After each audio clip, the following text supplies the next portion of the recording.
एका घरात ना एक नवीन सून आली बरं का. सगळे तिचं प्रेमाने स्वागत केलं. सासूही मनापासून आनंदी झाली. आता मला मुलगी मिळाली असं तिला प्रत्येकाला सांगितलं. सुरुवातीचे काही दिवस ना छान चाललं होतं, पण हळूहळू छोट्या छोट्या गोष्टींवरून गैरसमज वाढू लागले. सून जेवण बनवायची तर सासू म्हणायची, आमच्या घरात असं नाही करत हां. सून घर आवरायची तर पुन्हा काहीतरी वेगळंच ऐकायला मिळायचं. सून मनात विचार करायची, मी कितीही केलं तरी त्यांना कधीच आवडणार नाही.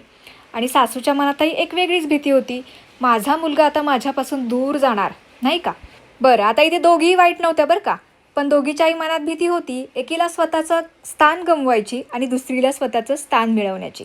एक दिवस सासू शांतपणे म्हणाली, बाळा, माझं बोलणं तुला टोमणं वाटत असेल, पण मी ज्या पद्धतीने आयुष्य जगले ना, तीच सवय झाली आहे बरं का मला.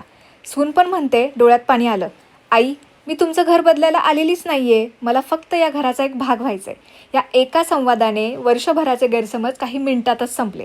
लक्षात ठेवायला पाहिजे आपण, प्रत्येक सासूला आदर हवा असतो आणि प्रत्येक सुनेला स्वीकार हवा असतो. हे दोन्ही एकमेकांना मिळाले ना तर घरात भांडण होतच नाहीत, फक्त प्रेम आणि आपलेपणा राहतो. कारण नातं जिंकायचं असेल तर वाद नाही, संवाद जिंकायला हवा, हो की नाही.